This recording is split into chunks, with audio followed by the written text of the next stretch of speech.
Imagine someone just, knocks on your door in Brooklyn. Okay. It's a young, idealistic volunteer holding a clipboard, working on the very first grassroots campaign for Barack Obama. Right, painting a very specific picture there. Yeah, exactly. Now, fast forward to today, April 6, 2026.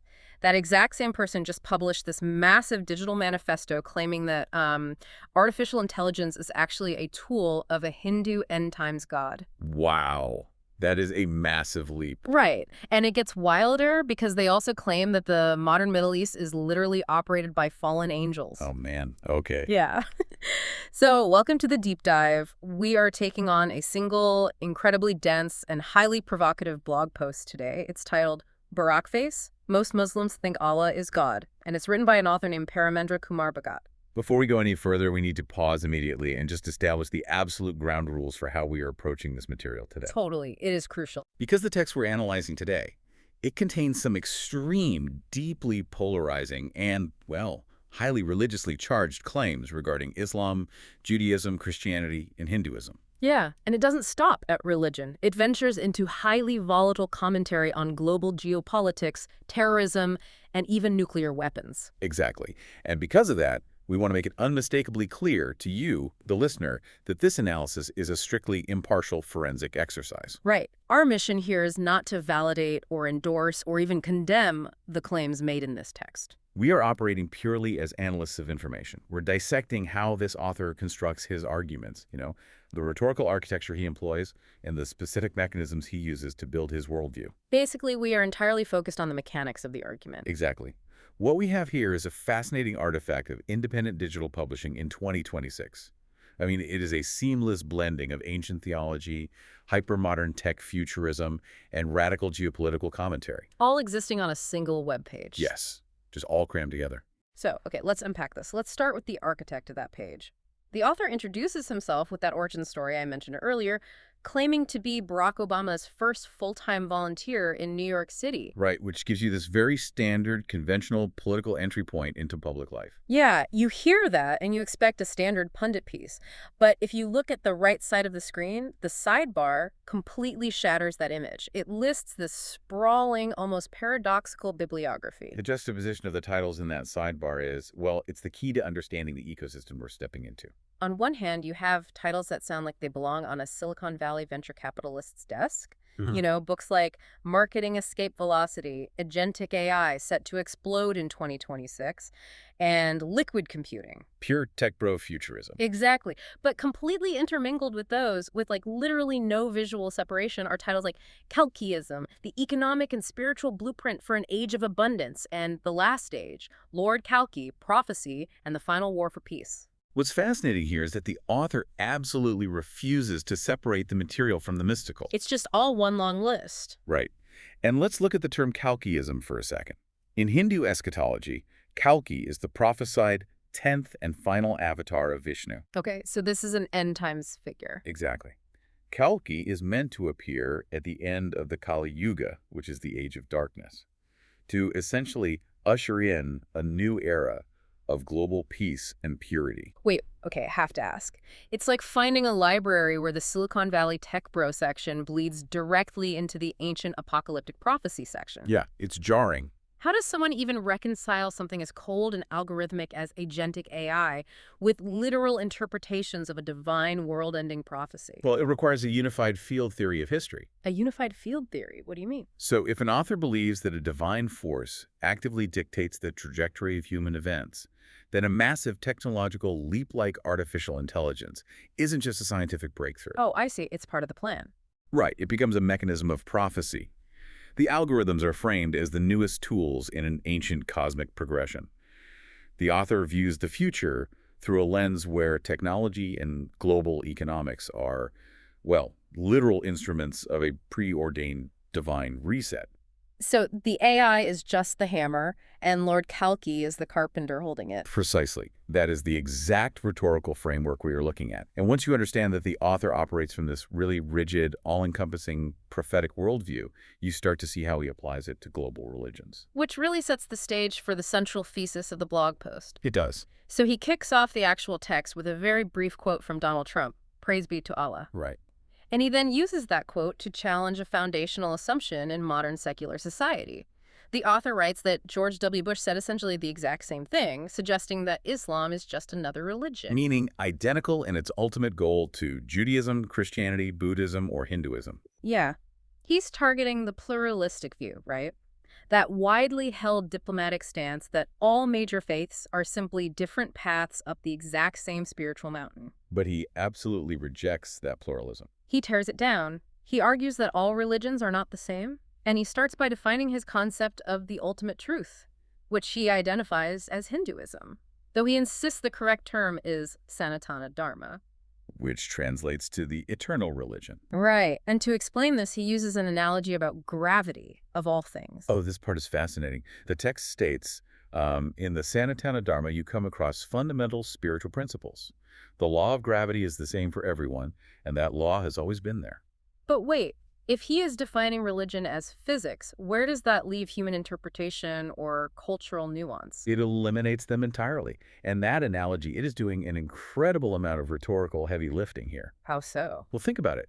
If a spiritual principle is identical to the law of gravity, then it is inherently non-negotiable. Right, because gravity doesn't care about your feelings. Exactly. Gravity does not have a cultural context. So by equating his specific definition of religion with the laws of physics, he establishes a framework where any deviation from his definition isn't just a difference of opinion. It's not just a competing theology. Right. It is physically, objectively false. You can't have a personal truth about stepping off a roof. You just fall. Precisely.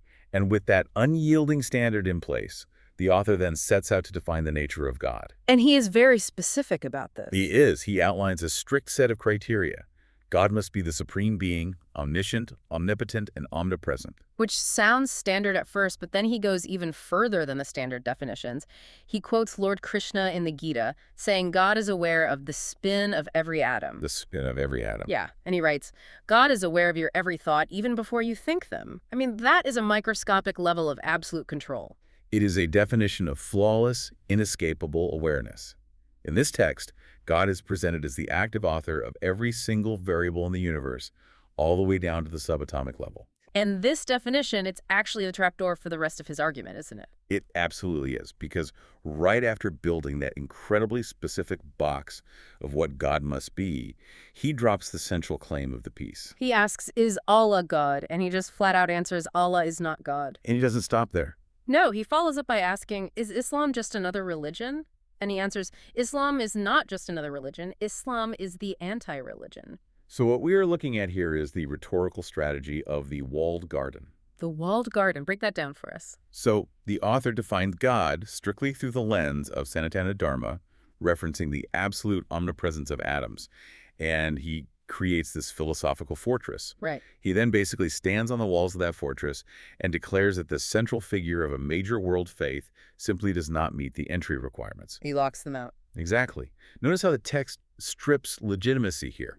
It doesn't merely critique the practices of Islam, it alters the fundamental definitions of the words God and religion. So that Islam, by these newly established rules, cannot even qualify to exist in the same category as Christianity or Hinduism. Right. It's defined out of existence as a religion.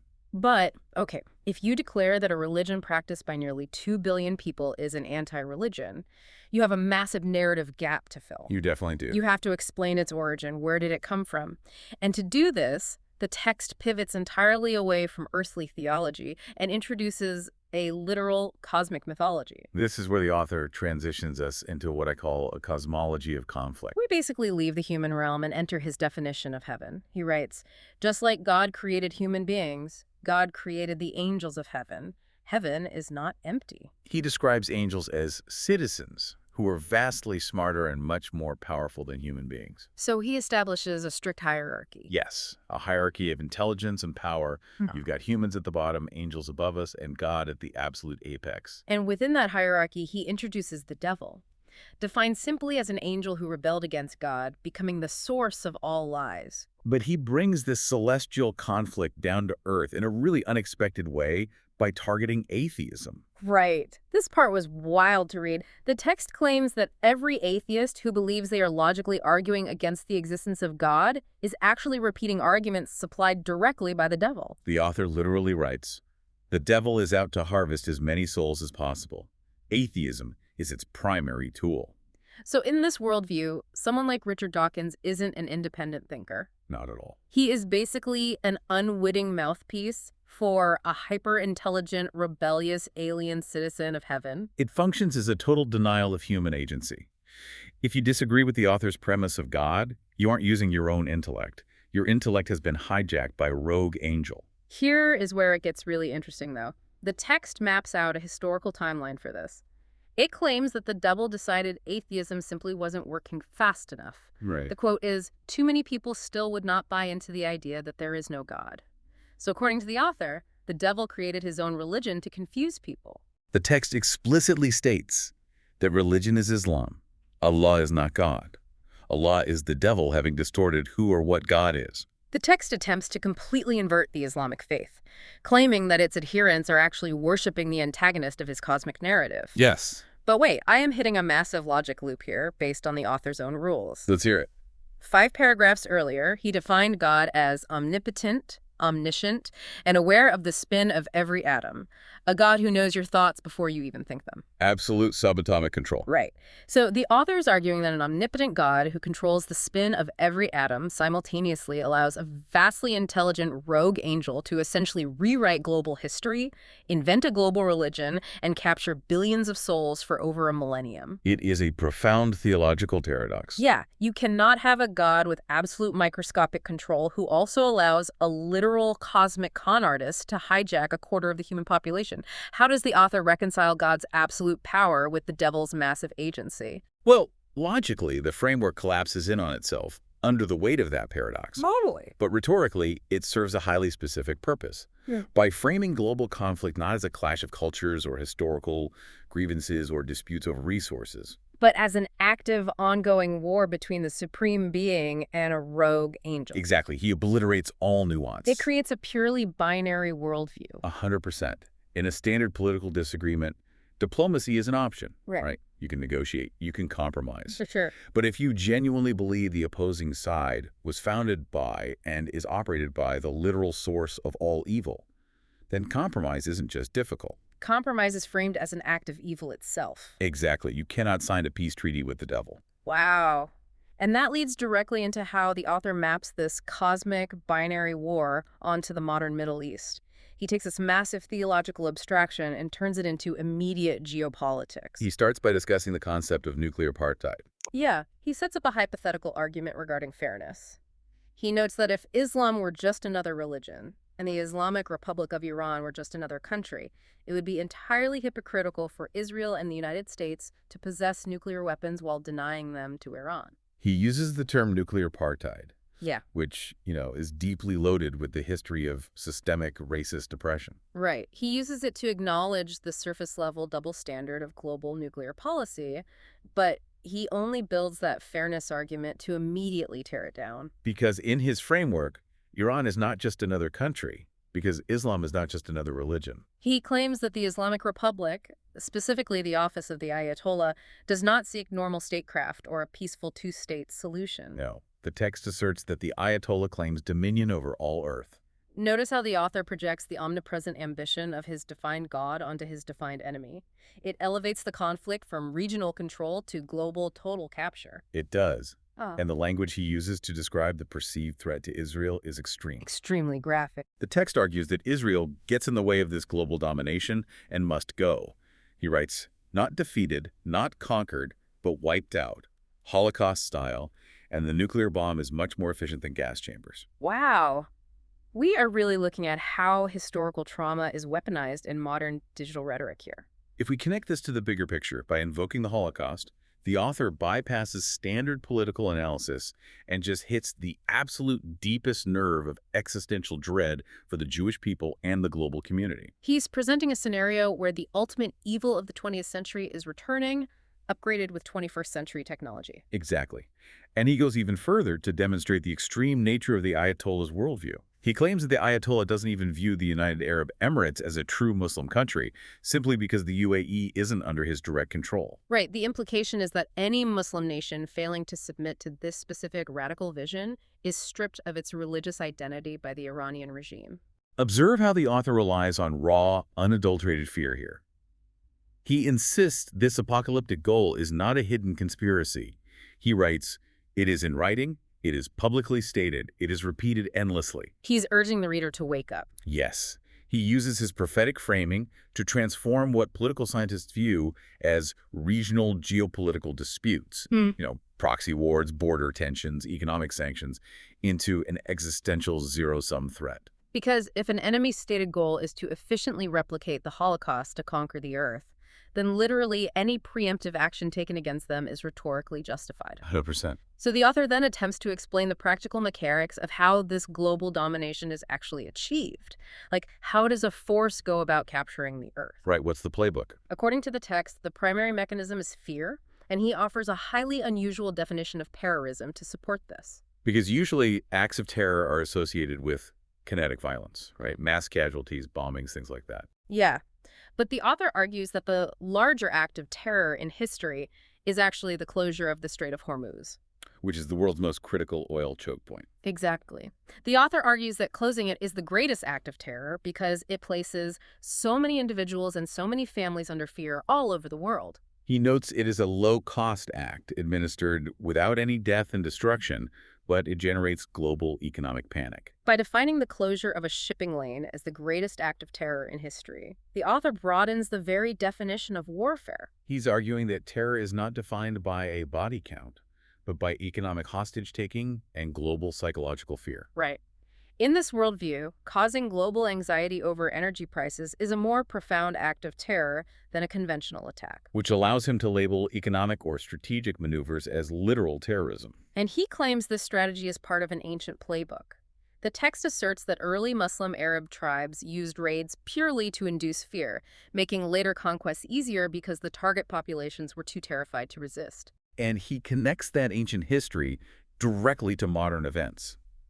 He suggests that when violence occurs in places like Kashmir or Australia today, it is an execution of that exact same historical playbook. He is drawing a direct, unbroken line from 7th century tribal raids to 21st century global shipping choke points, framing them as identical manifestations of the same demonic strategy. Right after establishing this playbook, he introduces a mathematically specific demographic claim. Oh, this part. Yeah. He writes, scholars are pointing out that in all parts of India, as soon as the Muslim population in a region crosses 30%, something fundamentally changes.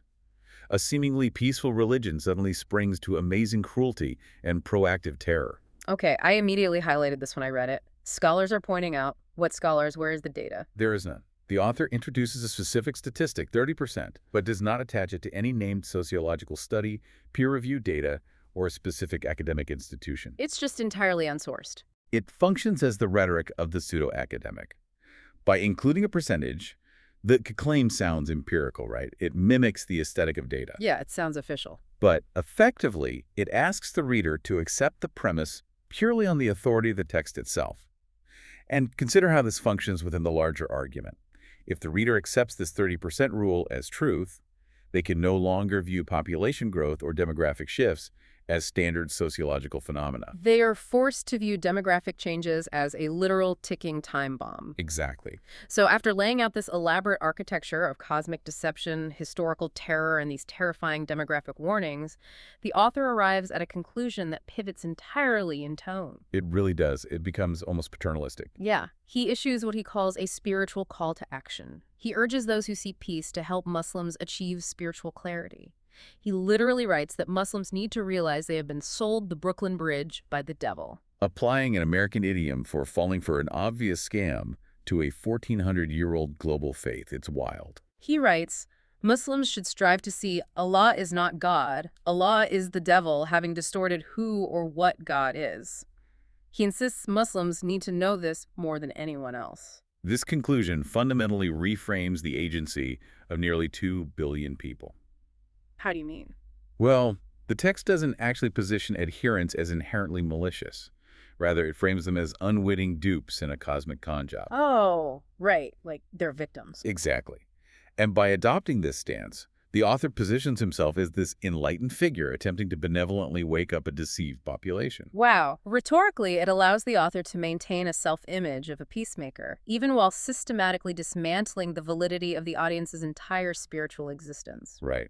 I'm just trying to help you realize you're worshiping evil. Unbelievable. Okay, so we've just navigated an argument that redefines the physics of religion, turns a fallen angel into the author of a major faith, predicts nuclear disaster, redefines terrorism as economic disruption, and ends by telling billions of people they bought a fake bridge. That's the summary, yeah. But to truly understand this artifact of 2026, we have to look at the medium itself. We have to look at the physical information architecture of the page. This is so important. The visual layout of the blog post is just as vital to the argument as the text itself. Yeah, because if you are scrolling through this on your phone right now, you are not looking at a clean, polished article. Woven directly between the paragraphs of this intense theological warfare are broken YouTube links. Lots of them. And not just one or two. There are roughly 20 of them, literally stacked on top of each other. You read a paragraph about the Ayatollah, and then you hit a wall of gray boxes that say, tap to unmute, your browser can't play this video, an error occurred. Box after box after box.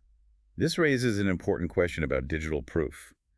The text constantly reassures the reader that the extreme claims being made are undeniably documented. The author writes, the playbook is in writing, people talk about it, and finally, for your convenience, it is all on YouTube. But the videos don't play. The links are entirely dead. Right. And in the ecosystem of digital publishing, we are looking at something called epistemological scaffolding. Epistemological scaffolding. Yes.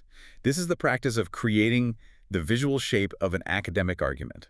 So the reader's brain basically bypasses the critical thinking required to actually verify it. So it's like walking through an abandoned museum where all the exhibits have been removed, but the placards demanding you look at them are still screaming at you. Or actually, it's like placing fake security cameras on the outside of a building. Oh, that's a perfect analogy. Right. They don't actually record anything, they don't function, but their mere physical presence alters the psychology of anyone walking by.